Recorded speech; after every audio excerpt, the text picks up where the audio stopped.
Proficientes, todos sejam muito bem-vindos a mais uma live em que nós estamos fazendo a leitura do romance Memórias Póstumas Brás Cubas de Machado de Assis. Já começamos a ler desde antes de ontem.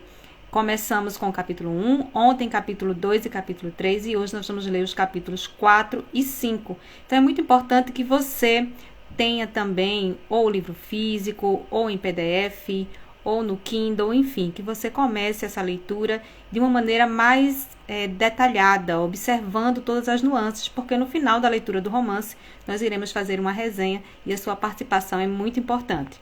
Seja bem-vinda, Jaque.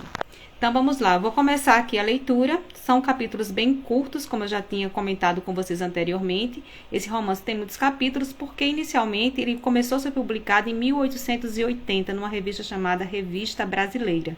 Então esse romance, ele inicialmente ele era divulgado para os leitores através de microcapítulos. Depois esses capítulos foram reunidos e se colocou num formato de romance, como nós conhecemos hoje, né? Nós temos todos os capítulos, mas naquela época não era assim que era feito. Por isso são capítulos bem curtos e isso facilita e dá uma certa dinamicidade no momento em que a gente vai fazendo essa leitura. Então, só para quem ainda não pegou as informações, né, sobre o romance, lembrando que Brás Cubas é um representante da burguesia do século XIX, do Rio de Janeiro, é um defunto que decide, de acordo com a história, contar a sua história. E contar a sua história passando pelo nascimento, pela sua adolescência, pela sua juventude, até chegar ao momento em que ele morre. Só que é evidente que à medida que ele vai contando e muitas vezes se gabando, né, da sua história ou das coisas que ele tinha em mente ou dos valores que a própria classe social da qual ele fazia parte tinha, ele se vê ali projetado de alguma forma nessas ideias e nessas futilidades que eram muito comuns à época. Então, o Machado de Assis, ele olha ali, ele tem uma visão pessimista, irônica, sarcástica, mas ao mesmo tempo em que ele fala dessas, apresenta, né, através desse narrador personagem, esses comportamentos tão voltados à aparência, essa necessidade de exposição e de glória, ele também faz essa crítica social. Então é importante que a gente analise todas as nuances da história para que a gente possa realmente aprender e entender o que é que o Machado de Assis, grande autor, ilustre autor até os dias atuais, ele conseguia visualizar na época em que ele estava vivo e observando essa sociedade. Então, eu vou começar agora o capítulo 4, depois o capítulo 5 e amanhã nós teremos uma outra leitura, capítulo 6, 7 e 8. Então, preparados? Vamos começar. Capítulo 4, a ideia fixa. A minha ideia, depois de tantas cabriolas, constituíra-se ideia fixa. Deus te livre, leitor, de uma ideia fixa. Antes um argueiro, antes uma trave no olho. Ver o Cavour foi a ideia fixa da ideia da unidade italiana que o matou. Verdade é que Bismarck não morreu, mas cumpre advertir que a natureza é uma grande caprichosa e a história uma eterna loureira.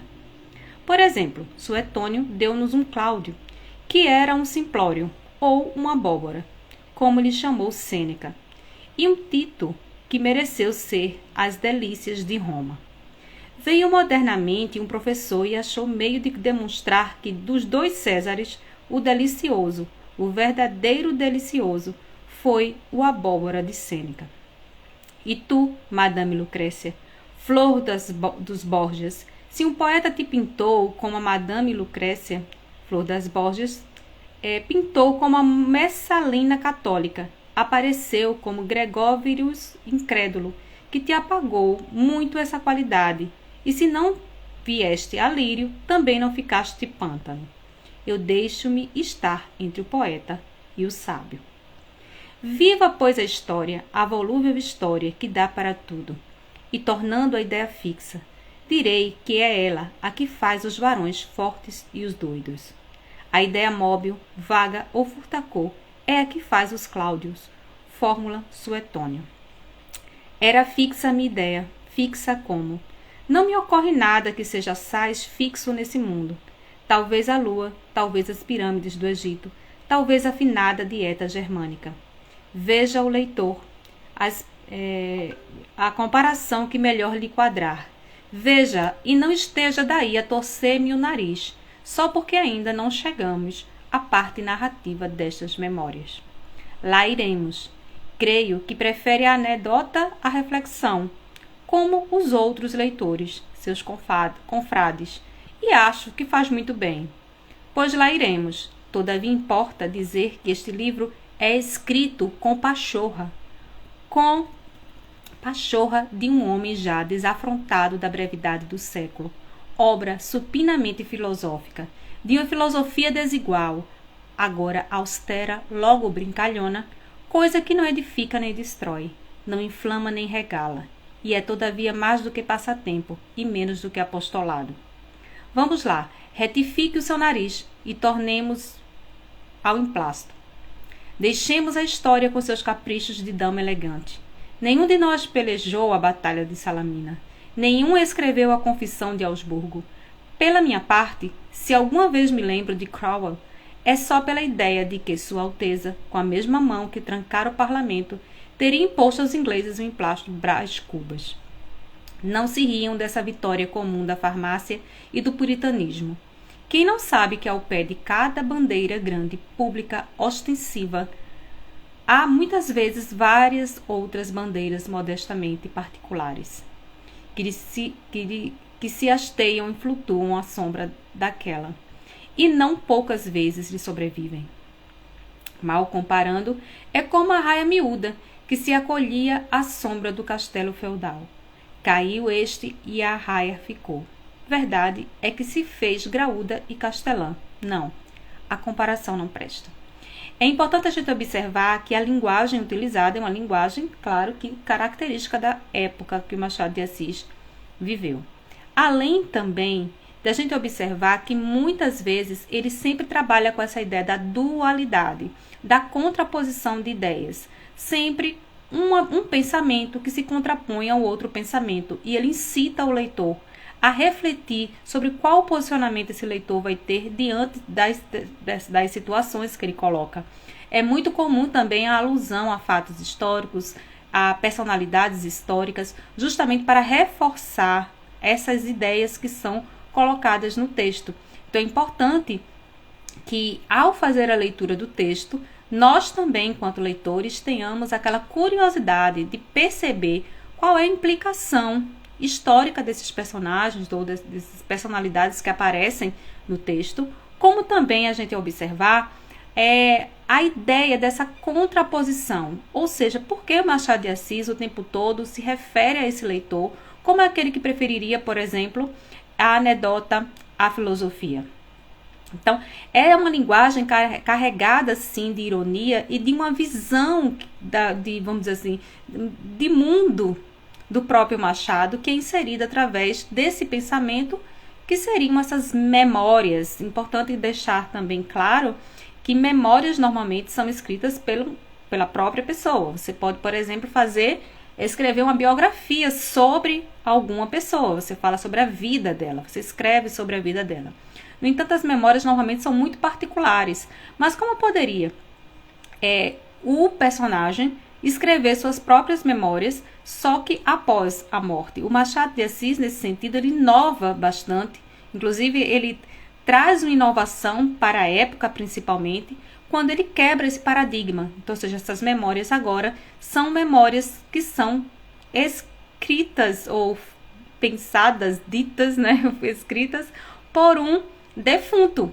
Ou seja, ele agora, totalmente desprendido de qualquer tipo de consequência ou julgamento em relação à sua própria vida, agora se sente mais à vontade a contar com minúcias como foi que ele levou a sua vida e se é que essa vida teve tanta importância assim. Lembrando que no capítulo 1 nós observamos que o Brás Cubas ele tinha somente 11 pessoas no seu enterro, o que já nos dá uma ideia de que provavelmente ele não era uma pessoa assim tão popular, tão, vamos dizer assim, amada, Enfim, 11 pessoas é um número bem reduzido de pessoas para estarem presentes ali naquele velório. e algumas outras indicações, como por exemplo, o discurso feito pelo dito amigo, em que ele ironicamente fala que valeu muito a pena ter deixado as apólices para esse amigo que fez o discurso. Então, se a gente for observando esses detalhes, nós já vamos organizando na nossa mente como era essa sociedade, como eram essas relações sociais. Porque as pessoas estavam ali, basicamente, já no primeiro capítulo, em que ele fala do enterro dele, né, do velório, do momento em que ele morre, a gente já percebe o quanto Machado de Assis faz questão de tratar dessa ideia da aparência, dos interesses ali. Porque o realismo, que é um realismo, né, que o Machado de Assis ali coloca, inicia essa questão do realismo no romance a partir dessa obra, não tinha nenhum tipo de, vamos dizer assim, necessidade de maquiar uma realidade. O realismo ele vem fazer justamente o contrário. Ele vem apontar essas mazelas. Só que aponta essas mazelas mostrando o seguinte: olha, esse homem tão que aparentemente parece ser alguém de alta sociedade e que deveria ter grandes feitos e devido às suas oportunidades, na verdade não é nada disso. É uma pessoa que tem um caráter duvidoso, é uma pessoa que tem comportamentos que são totalmente negligentes e que não estão de acordo com o que deveria ser, ou seja, com os valores. Então é muita teoria, muita fala e pouca ação. Então o Machado de Assis ele critica assim, né, esse meio social, e critica também baseado na ideia de que essa sociedade, de acordo com os padrões, né, das características do realismo no Brasil, deveria ser mostrado de uma maneira crua, direta, sem maquiar, sem apresentar a aparência, deixar bonitinho. Não, eu quero mostrar como as pessoas realmente são, através, claro, que dos personagens, como é que elas interagem e o que é que existe por trás dessa face, né? Existe um personagem, um psicológico desse personagem que sim, muitas vezes ele manipula, né? Ou é manipulado ou está em busca de um determinado interesse. Então, quando a gente percebe a obra de uma maneira mais crítica, claro que a gente consegue entender o que é que realmente Machado de Assis se propôs a apresentar ao leitor. Então, vamos agora para o capítulo 5. Vamos lá. O título desse capítulo é o seguinte: em que aparece a orelha de uma senhora. Vamos lá. Senão quando, estando eu ocupado em preparar e apurar a minha invenção, recebi em cheio um golpe de ar. Adoeci logo. E não me tratei. Tinha um emplasto no cérebro. Trazia comigo a ideia fixa dos doidos e dos fortes. Via-me ao longe ascender do chão das turbas e remontar ao céu, como a águia imortal, e não é diante de tão excelso espetáculo que um homem pode sentir a dor que o punge. No outro dia estava pior, tratei-me enfim, mas incompletamente sem método, nem cuidado, nem persistência. Tal foi a origem do mal que me trouxe a eternidade. Sabem que já morri numa sexta-feira, dia aziago, e creio haver provado que foi a minha invenção que me matou. Há demonstrações menos lúcidas e não menos triunfantes. Não era impossível, entretanto, que eu chegasse a galgar o cimo de um século e a figurar nas folhas públicas entre macróbios. Tinha saúde e robustez. Supunha-se que, em vez de estar lançando os alicerces de minha invenção farmacêutica, tratava de coligir os elementos de uma instituição política ou de uma reforma religiosa. Vinha a corrente de ar que vence em eficácia o cálculo humano. E lá se ia tudo. Assim corre a sorte dos homens. Com esta reflexão me despedi eu da mulher, não direi mais discreta, mas com certeza mais formosa entre as contemporâneas suas, a anônima do primeiro capítulo, a tal, cuja imaginação a semelhança das cegonhas do Ilício. Tinha então 54 anos, era uma ruína, uma imponente ruína. Imagine o leitor que nos amamos, ela e eu, muitos anos antes, e que um dia, já enfermo, vejo-a assomar à porta da alcova. Então, aqui finaliza esse capítulo 5. Nós já temos no último parágrafo essa referência à tal senhora misteriosa que aparece no primeiro capítulo, que ele diz que a gente segure um pouquinho a curiosidade, que ele nos vai contar a respeito dela nos próximos capítulos. É bem interessante como o Machado de Assis, finalizando essa última parte do capítulo, ele dá ao leitor esse sentimento de curiosidade, ele permite ao leitor essa ideia de que, nossa, quem será essa mulher misteriosa? Quem é essa mulher que estava lá no dia da morte dele e que ele fez esse mistério? E aí a gente percebe que temos aqui mais algumas informações. Ruína, provavelmente ele fala da ruína, mas da imponência dessa mulher, né? Como ruína em termos, provavelmente, da questão do passar dos anos, né? Que se refere aqui a ela. E fala que enquanto ele ainda estava enfermo, esta mesma senhora fez uma visita a ele. E ela chega à porta da alcova. Então, só no próximo capítulo 6, é que nós iremos saber um pouco mais sobre esta senhora misteriosa. Então, fica aí essa deixa para que a gente amanhã já comece a descobrir mais a respeito dessa senhora. Então, espero que vocês tenham gostado. Amanhã voltarei aqui para mais uma leitura dos capítulos de Memória Póstuma de Brás Cubas e todos nós iremos finalizar essa leitura para depois organizarmos melhor a nossa resenha literária. Beijo para vocês e até a próxima!